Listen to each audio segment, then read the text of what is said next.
Hey everybody, it's Jason Blaha here, and had a subscriber ask a question which I'll flip in here, and he wants to know if I will talk a little bit about people who are addicted to exercise volume that doesn't actually help them reach their goals. Now that's an interesting topic.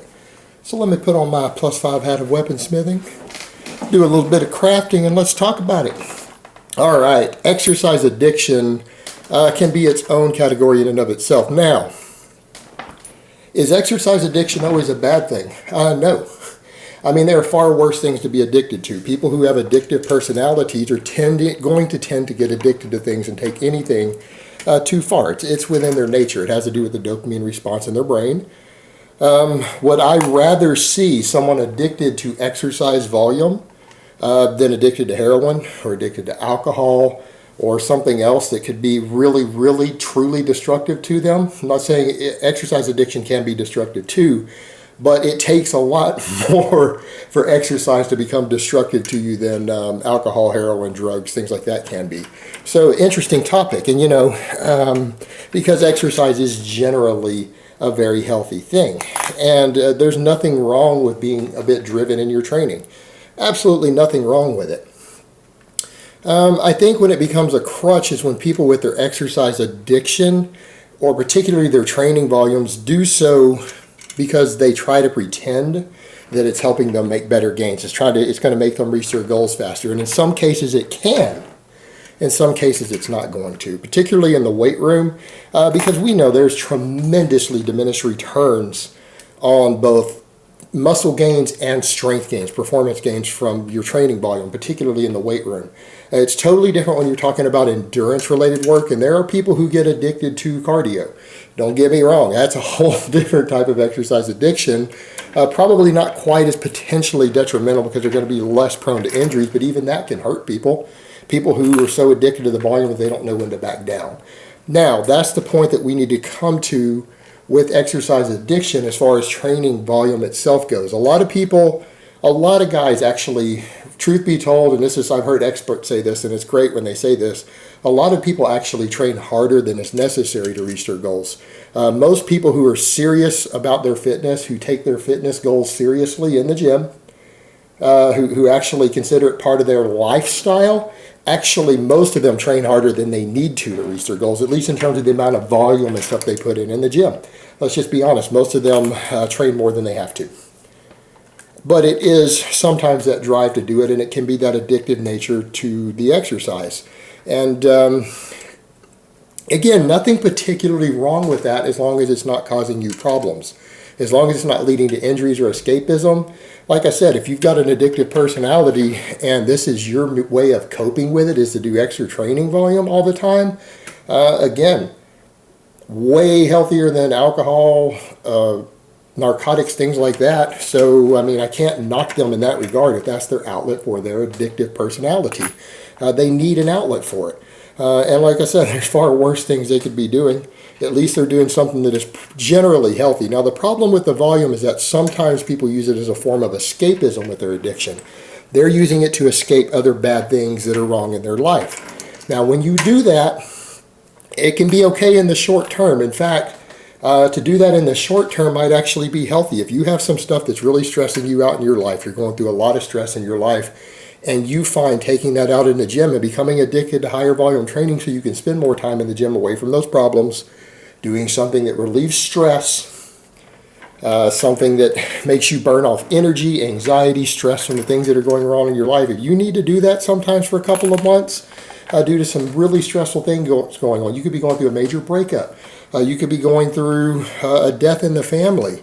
There are very, very stressful situations that can put you there. Now, I'm going to say, if your problems are economic in nature, that is a really bad idea. Because that's time you could be spent solving your economic problems, finding a way to make money, find a better job, work more, find a part-time job, start a little small part-time company, something to make money. So if your issues are financial, bad idea. But if they're personal in nature and you need that as a therapeutic thing, as an outlet for a little while, you know what? That's probably okay. That might even be healthy.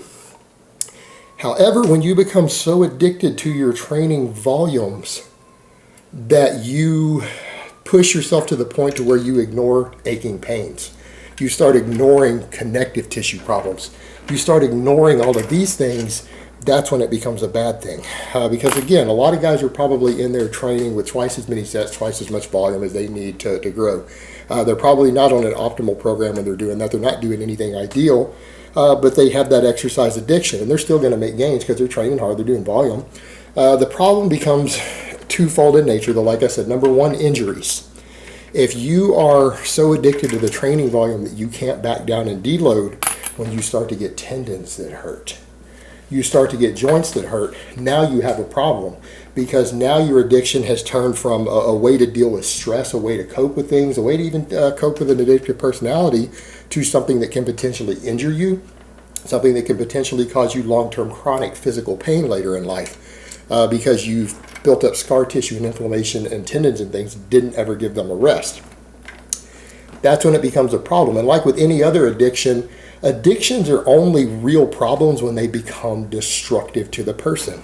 I mean, alcohol, someone who has a minor alcohol addiction who still manages to forces himself to only drink 1 or 2 drinks a day probably isn't being destructive.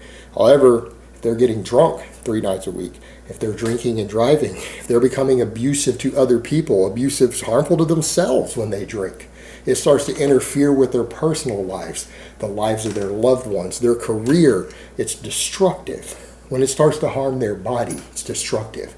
It can be the same thing with exercise addiction to your training volume.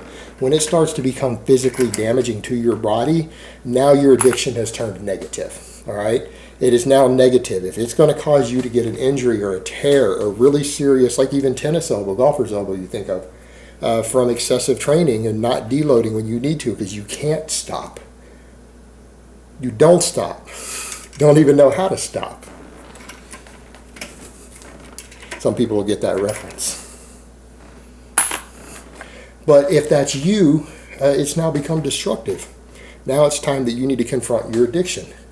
The other time it can be a problem is going to be a lesser problem, because addictions can also become problems when they start to actually interfere with something that you want.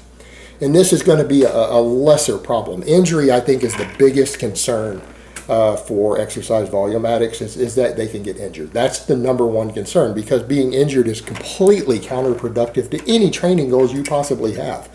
It will set you back, sometimes for the rest of your life, from a training goal. So injury is your biggest concern, even there, as far as preventing goals. But how about if it's causing you to chronic overreach and it's causing you to get less gains? Meaning you're training with so much volume that you're not really timing your recovery curves correctly. You're not peaking things correctly. You're not, again, undulating your workloads, intensities, periodizing things correctly so that you could be making the most possible gains.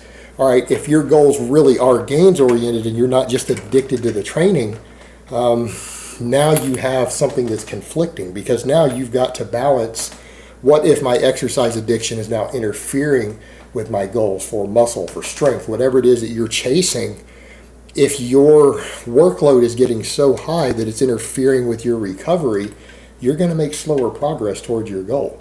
Now you've got a conflict. And I would say to someone at that point, when that starts to happen and you realize that you're not periodizing your training at all, if you're training with so much volume all the time that you're not periodizing your training, you're not even periodizing your volume, you're not undulating it, nothing, it will be time to step back and assess what's more important to you. Or do you care more about the training, or do you care about the goals? Because there are some people who legitimately care about the training more. And that's okay, because they've self-actualized that. And if you can self-actualize and say, I care more about enjoying the training, and I love training 2 hours every day, more than I care about my results, and you can honestly say that that makes you happier, because that's what you enjoy doing, and you do it as a way to release steam, a way of stress management, everything else. When that becomes more important to you, and you can honestly say that I don't mind gaining less muscle or less strength if I can train more.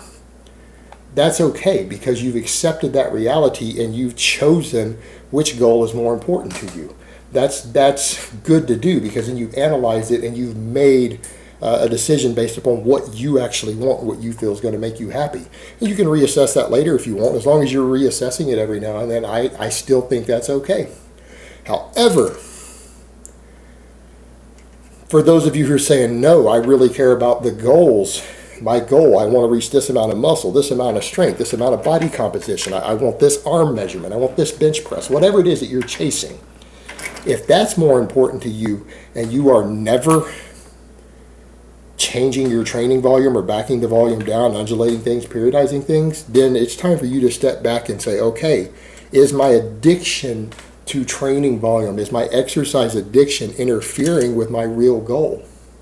And if it is, I'm going to need to get a handle on that. It's going to be time for me to step back and honestly tell myself that I know that if I back my training volume down sometimes, if I do some periodization, if I program my training a little better, I will probably reach my goals faster. And I've got to learn to change my volume to meet different phases in my training to reach my goals more effectively. And you're going to have to step back and honestly assess that for yourself if that's the case. And again, this is a case of people having to decide who start to get this exercise addiction. They need to decide for themselves whether the addiction to the training is more important than the results. But the time it becomes a problem and a conflict is when people fail to address that, and they don't ever admit the truth. The truth is, training with ultra high volumes all the time will reach a point to where it's counterproductive to gaining muscle, to gaining strength, to improved body composition. It will eventually reach a threshold to where it interferes with those goals. And if you can't admit that, and you can't understand that, then you actually have a real exercise addiction problem. If you honestly don't understand that, with all the scientific literature and all the experts and top coaches in the world will tell you that, and you're now disagreeing with them because you're convinced if you just work harder and work longer that you're going to always reach the goal more quickly, that's exactly what a drug addict sounds like. It's exactly what an alcoholic sounds like. They're then in denial of their addiction because they're denying that it is actually interfering with something else that they want. And doing that is a sign of a real addiction problem. And that's the point where you really need to step back and assess it.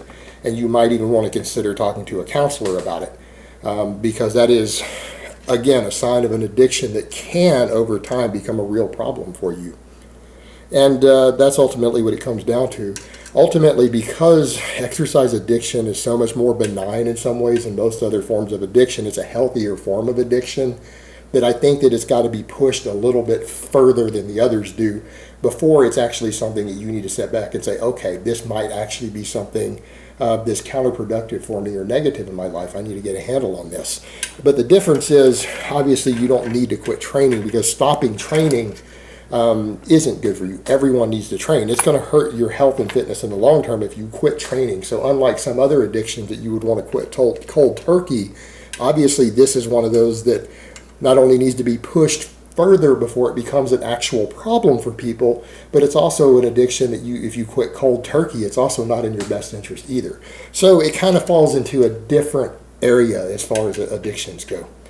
All right, guys, but that's really all I have to say on that today. I hope it's been informative, and I will talk to you guys next time.